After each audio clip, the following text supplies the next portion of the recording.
Quality assurance mechanisms are key to effective and efficient skills development programs.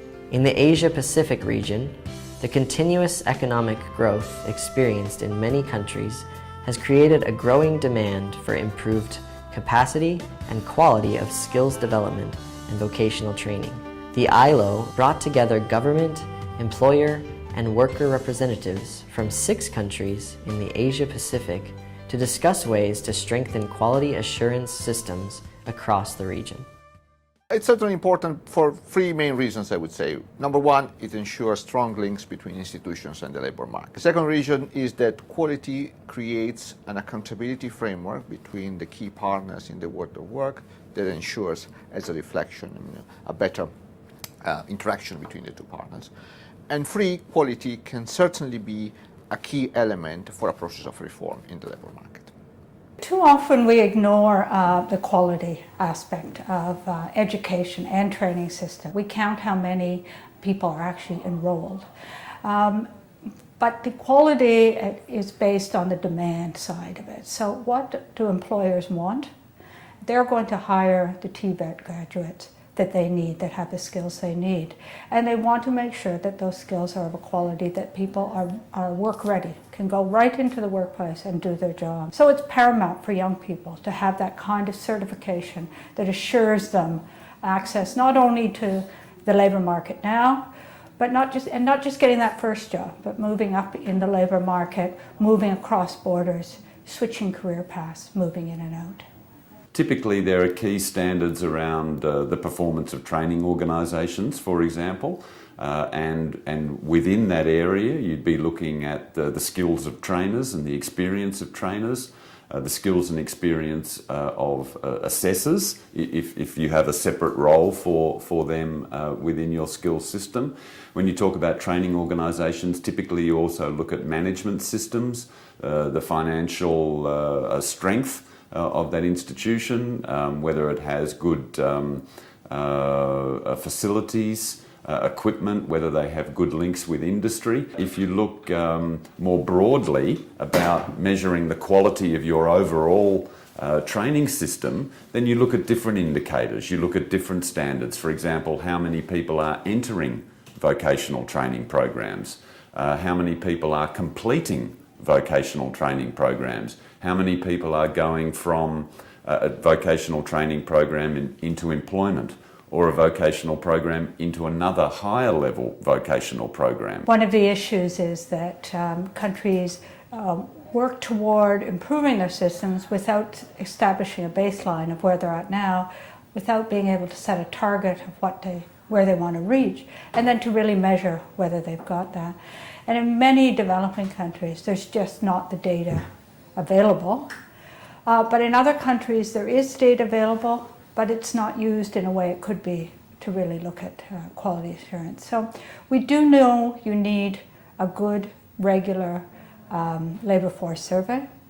We do know you need administrative records from TVET institutions that follow up tracer studies. What are their students doing? What happens to graduates? Where do they end up in the labor market? Are they satisfied? The ASEAN member countries have been working on the mutual recognition of skills to ease the free flow of skilled labor within the ASEAN economic community by 2015. Achieving this also requires robust quality assurance at national level. The ASEAN Qualifications Reference Framework is basically a reference framework, and it's just developed, and countries are requested to refer their national qualification systems within that framework. It helps the countries now review what their qualification systems are. It doesn't have to be a full-blown national qualifications framework.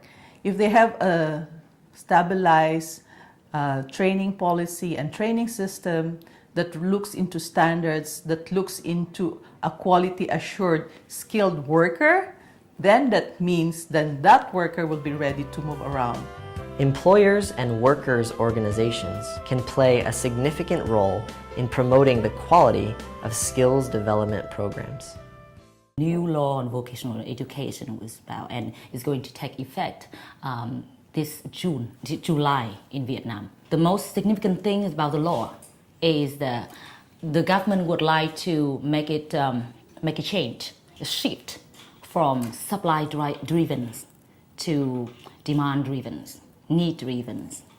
So what about that? That is also shows stakeholders get involved in the process of making the system really work.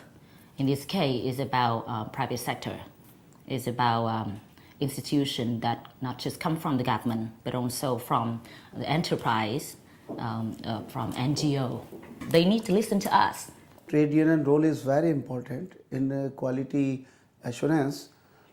Trade union can keep the balance between industrial need and capacity of labor, because in India trade union are not so financially strong that they can run their own vocational training center, but we can counsel the people, we can insist the government to do this, and we are doing this.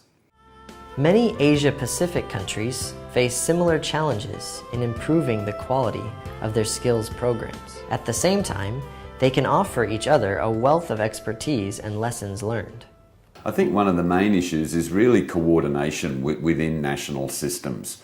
There are many examples of countries that have fragmented education and training systems and therefore have fragmented quality assurance arrangements. We have to improve the quality in vocational institution. This is one challenge for us, that is how to measure, how to assess so many vocational training in Indonesia. You know, we need to learn about the foreign practices.